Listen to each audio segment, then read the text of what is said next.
Amores, tudo bem? Paneleiros e paneleiras do Brasil. Acabou de ter panelaço a favor e contra Bolsonaro, então acho que deu para todo mundo bater panela feliz da vida hoje. Eu vou aproveitar meio de improviso aqui, explorar esse recurso das lives para comentar um pouco sobre a propagação do corona e fechamento de fronteiras. Acho que vocês devem ter visto, muitos países têm implementado essas medidas de restrição de circulação de pessoas para fora dos seus territórios, também como medida de evitar a propagação do vírus. Então a gente tem a Europa, a União Europeia, a gente teve o espaço Schengen decretando esse fechamento de fronteiras. Quem não conhece, depois dá uma pesquisada aí, escreve espaço Schengen com SC para verem os países. O Canadá também decretou Giovanni, tudo bem? Fechamento de fronteiras. E na América do Sul a gente começou a ter vários países também, Peru, Colômbia, Equador, Paraguai, Argentina, acho que eu falei todos, decretaram o fechamento de fronteiras. E o Brasil hoje decretou o fechamento de uma fronteira muito específica, da fronteira com a Venezuela, fronteira terrestre. A gente já comenta um pouco mais sobre isso, mas eu vou falar antes aqui do caso dos Estados Unidos. Eles que já fecharam a fronteira norte com o Canadá, também interromperam voos vindos da Europa e a vinda de pessoas não americanas que estiveram recentemente na Europa. Também o Trump anunciou ontem que ele vai começar a fechar a fronteira sul, ainda que isso implique no veto generalizado a todos os pedidos de refúgio. Ou seja, ele vai impedir que pessoas que entram pela fronteira sul peçam refúgio, e isso vai permitir que eles sejam deportados sumariamente. Vindo para o caso brasileiro, hoje o Jair Bolsonaro decretou... Tudo bem, mãe? Estou aqui com o pessoal do Instagram. Hoje o Jair Bolsonaro emitiu um decreto, ele ordenou o fechamento da fronteira com a Venezuela, um fechamento parcial, ou seja, ainda podem passar mercadorias.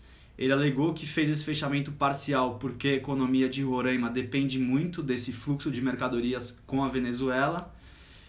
E é um fechamento terrestre, ou seja, se algum venezuelano quiser vir para o Brasil por via aérea, ele pode pegar um voo e vir para o Brasil. Só para a gente ter um cenário da Venezuela atual quanto ao corona, né? Não vamos entrar aqui muito nas questões políticas. Eles até hoje, o último número que eu vi, tinham 36 casos confirmados. Claro que a gente tem que ver esse número com certa suspeita, porque as agências de saúde e a imprensa que divulga esses números, elas são controladas pelo regime do Nicolás Maduro, que não é um regime democrático, então eles podem estar manipulando esses números, mas assim, é bem possível que sejam esses números mesmo, dado as cifras regionais. A Venezuela tem um sistema de saúde que está em colapso. Hoje mesmo eles pediram um empréstimo ao Fundo Monetário Internacional, um empréstimo de 5 bilhões, e o empréstimo foi negado pela FMI diante da falta de clareza envolvendo o reconhecimento internacional do governo.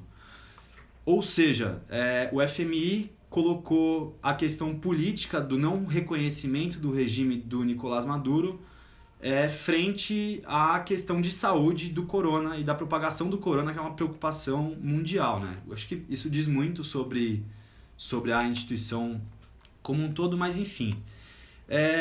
Pensando no nosso caso brasileiro, né? E esse fechamento parcial que aconteceu. O que o governo Bolsonaro quer com essa medida? Ele está impedindo as pessoas que fogem da Venezuela para se refugiar no Brasil de virem para cá. Ele quer estancar esse fluxo, né? Ele não está muito preocupado, por exemplo, com fronteiras muito mais expressivas em termos de fluxo de pessoas. Eu sempre gosto de falar que a nossa maior fronteira no Brasil em termos numéricos de circulação de pessoas, ela não é uma fronteira sequer terrestre, é o aeroporto de Guarulhos, que responde por quase metade da circulação de internacionais no país. Depois disso, com 17%, vem o Galeão, o aeroporto Tom Jobim, no Rio. Depois disso, a gente tem então uma fronteira terrestre, a Ponte da Fraternidade com a Argentina, que tem 4%. Então, assim, é só a gente pensar que o fluxo na fronteira com a Venezuela, num dia que ele é muito intenso, ele deve corresponder aí a uns 3, 4 aviões que chegam do exterior com pessoas, enfim, de outros países. E o Bolsonaro não se atentou a isso, né?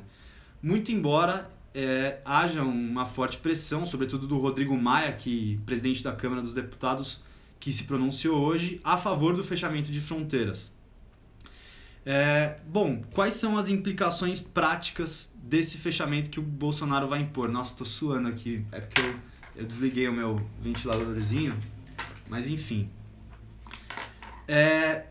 Bom, a gente já teve experiências de fechamentos de fronteira recente com a Venezuela, e o que acontece as pessoas que estão fugindo de uma grave e generalizada violação de direitos humanos, da fome, da falta de medicamentos, de alimentos, de serviços básicos de saúde, elas não estão muito preocupadas se vai ter um guarda na fronteira na hora de passar. Elas dão um jeito de burlar isso, seja achando rotas alternativas, então elas saem da estrada, vão pelo meio do mato, tentam subornar agentes de fronteira, entram em esquemas de coiotagem, né, até de tráfico de pessoas, se submetem a quadrilhas que fazem esses percursos de maneira ilícita, né? Então, assim, você tem inúmeros exemplos no mundo inteiro mostrando que fechar a fronteira não é uma forma eficaz de impedir o fluxo de pessoas.